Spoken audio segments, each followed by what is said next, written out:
I should have seen it coming long before my father called me the disgrace of the family. That moment didn't appear out of nowhere. It was just the loudest echo of a pattern I kept excusing, because it felt safer to believe they loved me than to admit they didn't respect me. My name is Chelsea Ward. I am 33, a surgeon who spends most days standing between strangers and the worst days of their lives. Yet I have always been the least important person in my own family. We have always orbited around one golden center, and it was never me. The relatives, the almost in-laws, the people who married into us for our last name and connections, they all learned the hierarchy quickly. I learned it too. I just pretended I hadn't. The first red flag wasn't some dramatic betrayal. It was a bank transfer. I sent money home because I thought my parents were drowning in bills, only to find out later that the exact amount I sent showed up as a gift on my brother's new car invoice. No emergency, no crisis, just a quiet decision that what I earned belonged to him more than it ever belonged to me. I told myself it was practical, temporary, what any good daughter would do.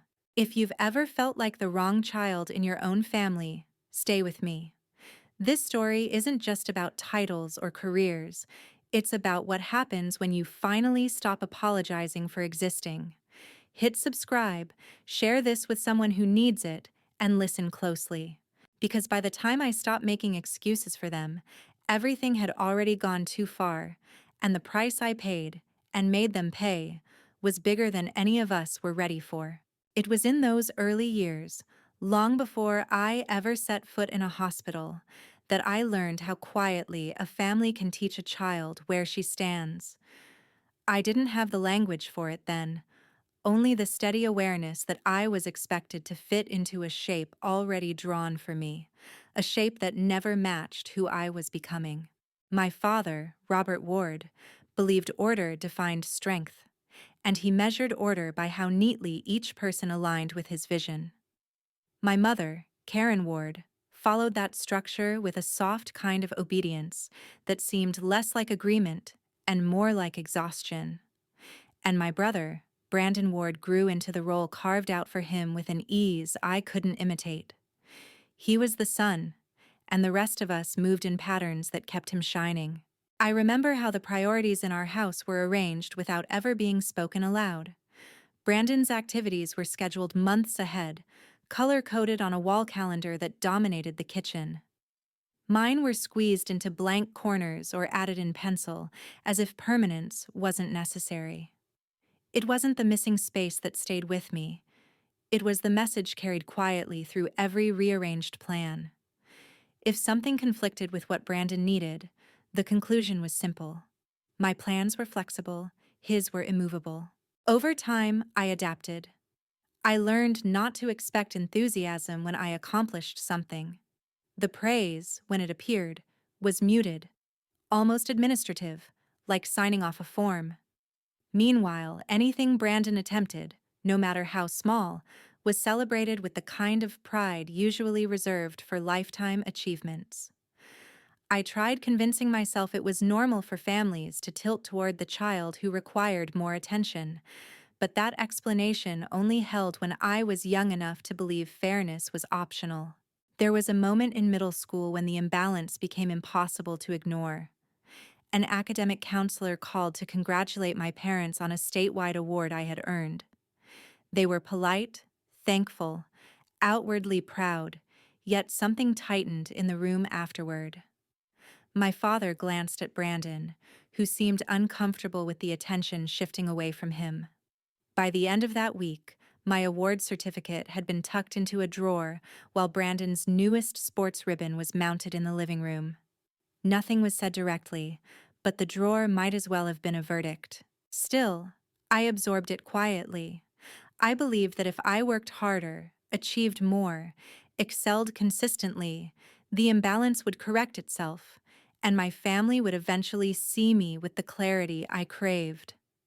That belief carried me through countless late-night study sessions, early morning competitions, and every moment I pushed myself beyond exhaustion. I treated success like a promise I could earn, unaware that the people I wanted most to impress had already decided which child was worthy of admiration. My mother's silence made everything harder to interpret. She wasn't cruel, not intentionally, but she floated through disagreements like someone who feared the consequences of choosing sides. When I needed reassurance, she offered neutrality disguised as encouragement, telling me I was strong enough not to need more. I mistook that for wisdom. Now I see it for what it was: a quiet surrender to a dynamic that served her peace at the cost of my confidence. The most subtle wound came from the way decisions were made without considering me. Family vacations were planned around Brandon's preferences, even when I was the one who would be missing school or shifting commitments. Relatives visited with gifts chosen specifically for him, while mine were afterthoughts purchased in sets, divided from a box meant for convenience. These were not grand injuries, nothing large enough to point to and claim as unfair. They were accumulations, shaping me in ways I didn't recognize until adulthood. I grew up believing distance was simply part of my nature. It took years to understand that distance forms when a child senses she is peripheral in the place where she should feel central. That understanding didn't arrive suddenly. It deepened gradually as I moved further into my own life, carrying habits I thought were personality traits: independence, resilience, self-discipline, all rooted in the same soil: the belief that I couldn't rely on the people closest to me. Looking back, the structure of my family didn't collapse overnight. It settled into imbalance long before I noticed, and I learned to navigate the tilt rather than question it. By the time I realized how deeply it shaped me, the path forward was already pulling me away from the home I once tried so hard to belong to. When I finally stepped into adulthood, the divide between what my family expected from me and what I wanted for myself widened faster than I could keep pace with. I chose medicine not because anyone encouraged it, but because it was the one place where my work could not be dismissed or rearranged to suit someone else's comfort. The structure, the pressure, the responsibility, they demanded clarity, and for the first time I felt anchored by something that didn't shift beneath me. Training consumed nearly every hour of my life. Long nights in fluorescent hallways blended into mornings spent reviewing scans with senior physicians. My supervisors valued precision and discipline, qualities I had sharpened for years without realizing they were survival mechanisms. In that environment, effort translated into progress. No one compared me to a sibling. No one moved my accomplishments into a drawer. I wasn't exceptional yet, but I was visible. During those years, my relationship with home became something I maintained out of habit more than desire.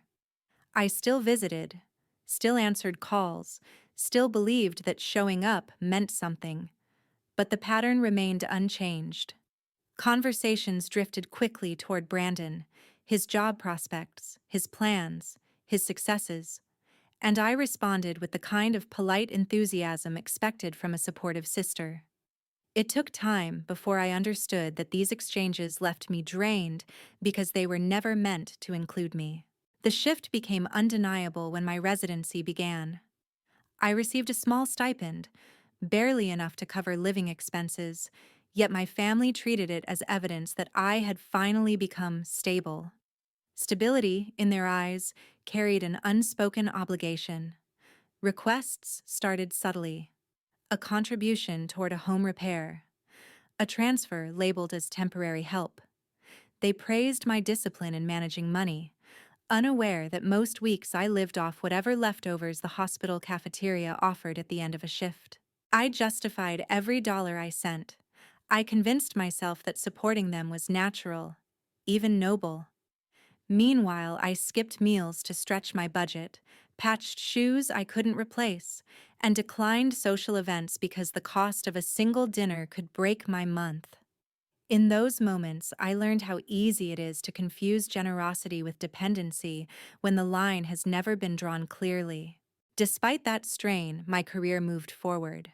I passed evaluations, gained the trust of attending surgeons, and earned responsibilities usually reserved for residents further along. Each small victory built something inside me that had been missing for years, a steady confidence not shaped by comparisons or conditions. I started to believe my worth could stand on its own. Yet the more I grew, the more transparent the imbalance at home became. My family's focus narrowed on Brandon's ambitions, treating his career changes and detours as strategic rather than uncertain. When he needed support, solutions appeared immediately. When I needed rest, I was reminded that everyone is tired, as if exhaustion carried different meanings depending on who felt it. The most revealing moment came during a rare week off. I had driven home hoping for quiet, maybe even connection. Instead, I walked into a living room rearranged to display Brandon's achievements. New certificates framed, photos updated, medals mounted with fresh shine. My contributions were absent, not because I expected a shrine, but because the emptiness clarified something I had ignored for too long.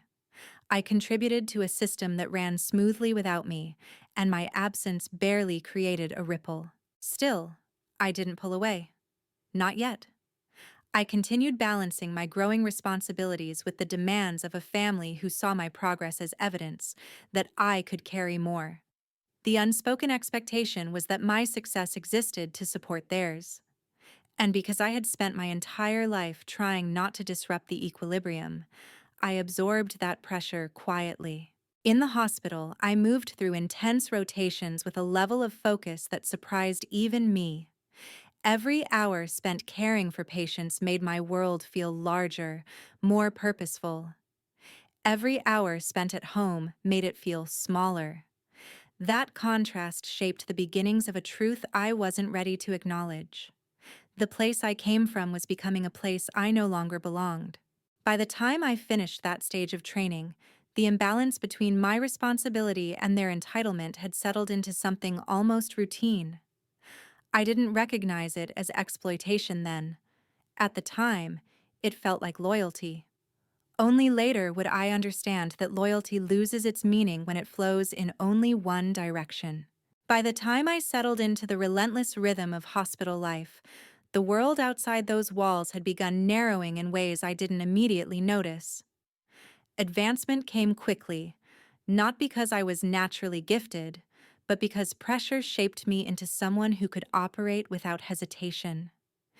Each case strengthened the sense that my work finally had weight, that the years of grinding through doubt were starting to matter.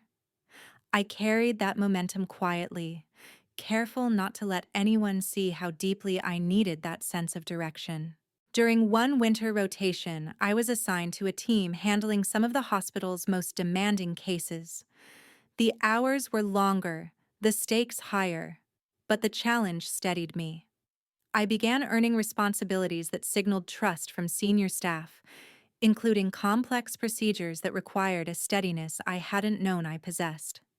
I approached every shift with the same resilience I had learned from distancing myself emotionally at home, turning compartmentalization into a skill that served me well under pressure. Outside the hospital, my personal life shrank into something functional rather than fulfilling. Friends drifted in and out as schedules became incompatible, and the rare moments of connection felt like intermissions between stretches of obligation. Yet those small connections mattered. One colleague, Marcus Hale, quietly became a fixture in my routine. His presence offered the kind of steady support I had never known in my family. Nothing romantic, nothing defined, just someone who saw the long nights and the quiet exhaustion without needing explanations. It was enough to soften the edges of isolation. Meanwhile, the calls from home grew more frequent. They came layered with concerns that always circled back to finances, expectations, or the need for assistance framed as duty. The requests were subtle at first, but eventually shaped themselves into patterns I could no longer ignore. They knew I earned more now. They assumed I could absorb more.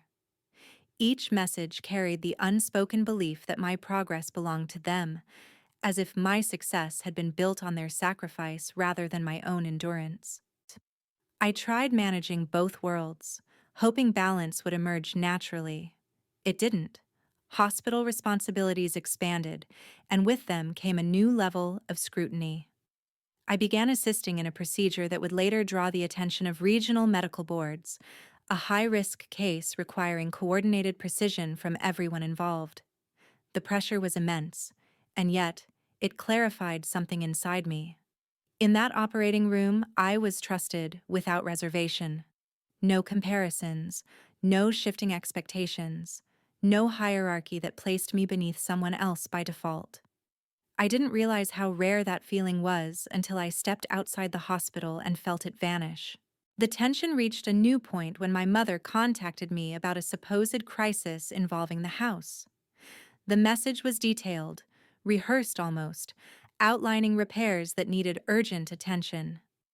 I agreed to help, thinking it would provide stability for them while I continued navigating the demands of my career. Weeks later, during a brief visit home, I noticed nothing had changed. The repairs hadn't been made. The money had been diverted somewhere else, somewhere connected to Brandon's newest endeavor. No one acknowledged it, and I realized I was expected to overlook the discrepancy entirely. That moment didn't shock me. It clarified what had been present for years. My role in the family had unconsciously shifted into a resource rather than a member. They didn't see the cost of the hours I worked, the toll of the responsibility I carried, or the sacrifices I made just to remain afloat. They saw access, and because I had never pushed back, they interpreted my silence as agreement. At the hospital, I threw myself further into work, sensing that it was the only environment where effort translated into something concrete. Each successful case fed the belief that purpose existed outside the roles I had been assigned at home. The more I accomplished, the more the imbalance with my family became impossible to justify. The contrast between the recognition I earned in my profession and the disregard I felt elsewhere sharpened into something I could no longer soften with excuses. By the end of that year, I had begun stepping into responsibilities that would eventually define my reputation. Yet even as my career rose, the ties pulling at me from home only tightened. They didn't celebrate the progress. They expected it to serve them. And while I didn't recognize it then, those expectations marked the beginning of a shift I would no longer be able to navigate without consequence. It struck me one day that the imbalance had been there long before I ever recognized it. I grew up believing effort had a certain weight. Yet in our home, it always seemed to float differently depending on who carried it. As a child, I worked quietly, finishing assignments early and meeting expectations without being asked. My brother, Brandon Lawson, received applause for things I barely noticed, small achievements that somehow took center stage while mine faded into the background. My mother admired his spark. My father indulged his confidence, and I learned early that reliability was its own kind of invisibility. Years passed, and I kept shaping myself into someone dependable because it seemed to make life run smoother. I remember staying late at school clubs, pushing through group projects, and holding part-time jobs to cover what scholarships didn't. When I left town to become a full-time accountant in Atlanta, I thought distance would shift the dynamic, or maybe soften it. Instead, it only changed the way responsibility traveled. I no longer stood in the kitchen doorway waiting for my turn to speak.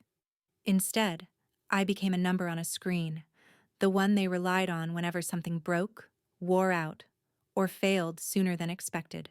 The first time I sent money home, it felt like a genuine gesture. My father needed a repair he couldn't postpone, and I had just earned my first real paycheck. The transfer meant something then. It felt intentional, like an adult contribution toward the family that raised me. The second time was practical, a follow-up to a medical bill my parents could not cover up front.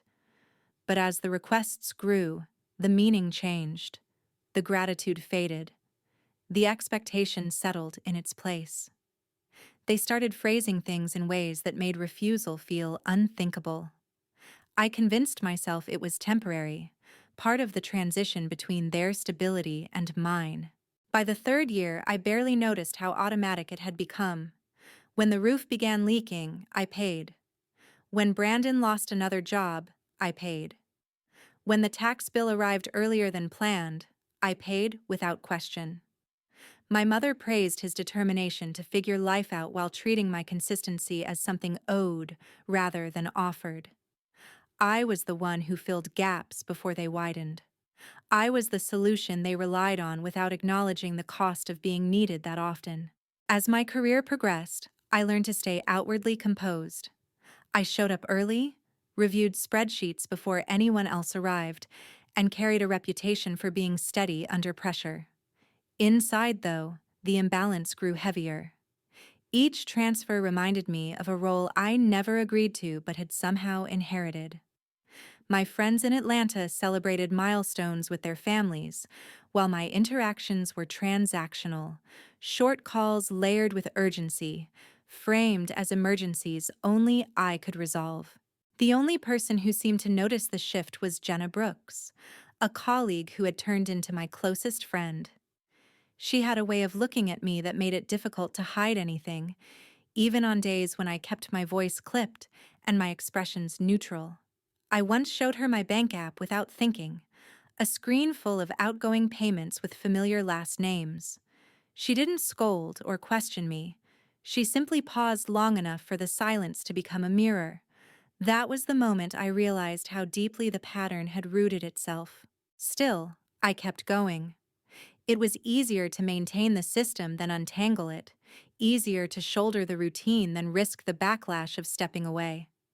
I told myself that supporting them was the right thing, that family functioned through sacrifice, that boundaries could wait until things calmed down.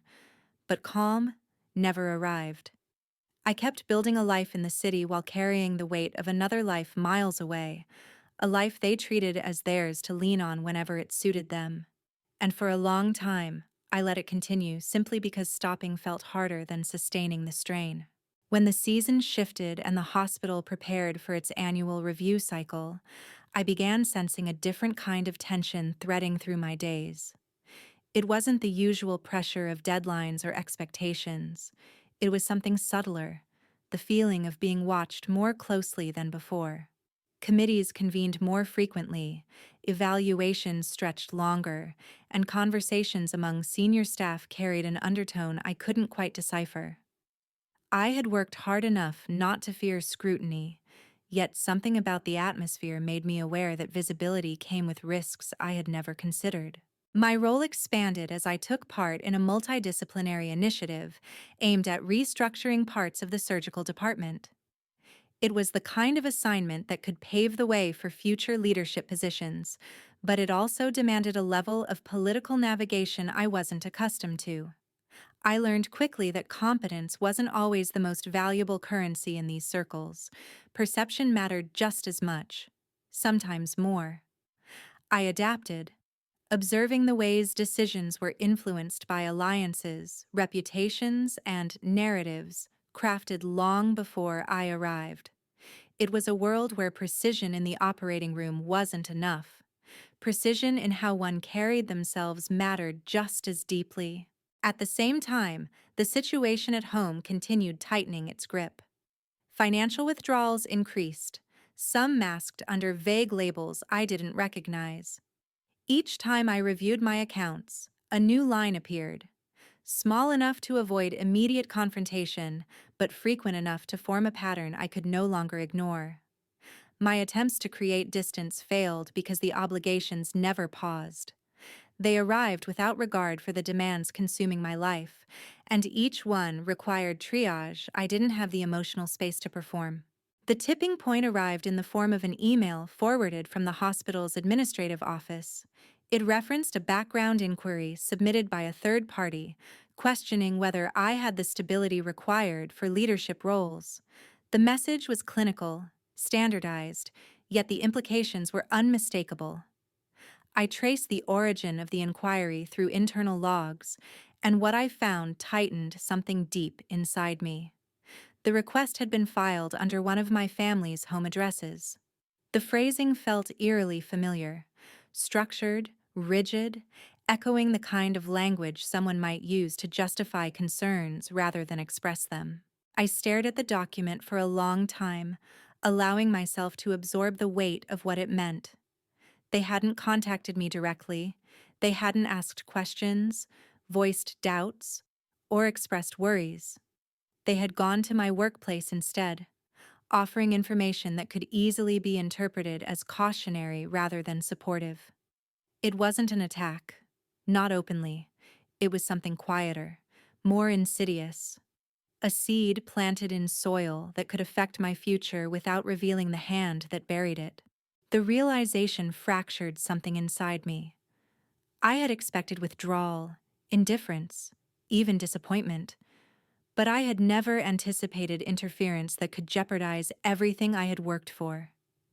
It wasn't the inquiry itself that unsettled me, it was the confidence with which they had taken that step, as if my career were an extension of their entitlement rather than a boundary they had no right to cross. Despite the exhaustion, I continued performing at the level my role demanded. Complex procedures filled my schedule, and the project committee became increasingly dependent on my assessments. My colleagues noticed the strain, but they interpreted it as the natural toll of a demanding season. I didn't correct their assumptions.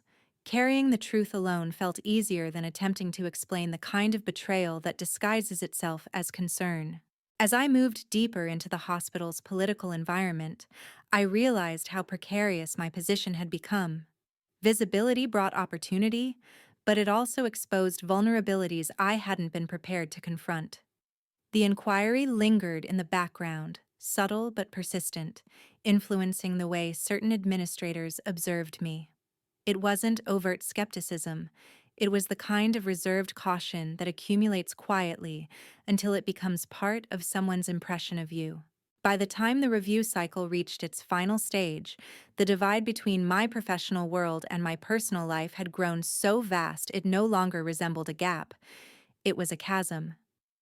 The pressures I absorbed at home collided with the expectations placed upon me at work, and the weight of both began shaping decisions I hadn't yet acknowledged making. Something had shifted permanently, even if I wasn't ready to articulate it. The life I was building and the life I came from were no longer capable of existing side by side. Before the years began stacking themselves into distance, the earliest patterns had already settled beneath my skin, shaping the way I measured my place in the Grant household. I grew up believing that effort naturally earned attention, that showing up and doing well would eventually be acknowledged, but the rhythm inside our home taught a different lesson. My brother absorbed the spotlight without ever reaching for it, and I learned to quiet any expectation that someone might turn toward me with the same enthusiasm they collected around him. It wasn't dramatic or loud. It was the casual ease with which everything seemed to orbit Jason while I moved along the edges, steady but unseen. My father admired the confidence he assumed Jason would one day use to run the family business, and my mother treated that assumption as fact, long before any of us understood what responsibility truly meant. They weren't cruel, they were certain. Certainty can be its own kind of neglect when it decides someone's future without asking who they want to become. I didn't resent the attention they gave him. What unsettled me, even then, was how naturally I adapted to the space left over. I became the child who didn't need reminding, who handled things without being asked, who rarely interrupted. Praise arrived sparingly, careful, and measured, almost as if too much might disrupt the balance they'd set. I convinced myself that maturity was a fair exchange for being overlooked. The only person who saw the imbalance with any clarity was Harold Collins, my mother's older brother. He spent weekends showing me small things: how to read a line of numbers, how to sort expenses, how to understand what money could do besides disappear. He treated those lessons like an inheritance of knowledge rather than a favor, and I soaked it in without realizing how unusual it was for someone to invest that kind of time in me. Harold's home felt different from ours, Nothing there relied on unspoken hierarchy, and nothing about my presence was treated as a lesser priority. He opened my first savings account before I knew what to do with it. He explained interest using the language of patience and choice, two concepts I was still learning. He told me that understanding the flow of money wasn't about greed, it was about independence, the ability to decide your own path without waiting for someone else's approval. I didn't grasp how powerful that idea was back then, but his words stayed with me long after the weekend visits stopped being part of our routine. At home, I kept playing my assigned role, accepting the quiet space I'd been given. My father spoke often about Jason's future as though he were already running the entire operation, shaping conversations around him with a conviction that didn't leave room for alternative narratives. My mother curated the environment, smoothing over anything that didn't align with their expectations, and I adapted, because adaptation was easier than intruding on their vision. Looking back, it's strange how invisible certain shifts can be when they happen slowly. My responsibilities expanded without discussion. My reliability became a tool rather than a trait. Each year, I carried more weight, not because anyone demanded it directly, but because I was the one who never let anything fall. They mistook silence for comfort. I mistook competence for connection. I can trace the outline of every moment now, but at the time, the signs blended into familiar patterns. My childhood didn't teach me to question the imbalance. It taught me to function within it, to believe that steady effort would someday earn recognition. What it actually earned was expectation, the kind that grows without limit until it becomes indistinguishable from entitlement. I didn't realize then how deeply those early dynamics shaped the choices I made later, how they prepared me to excuse things that should never have been acceptable, how they pushed me into a role I didn't choose, and how easily I convinced myself that being overlooked was simply part of growing up. Chelsea Ward's story is not about triumph over enemies, but awakening to the truth that sometimes the greatest harm comes from the people we are taught to trust most. Her journey forces us to examine the cost of silence, the weight of expectation, and the strength required to choose oneself in a world that punishes autonomy. The lesson she leaves is simple but profound. Loyalty without boundaries destroys the very person offering it. Respect must be mutual. Support must be chosen, not assumed. And healing begins the moment we stop shrinking to fit the version of ourselves others prefer. If her story resonated with you, consider subscribing and sharing it with someone who needs the reminder that choosing yourself is not selfish. It's necessary.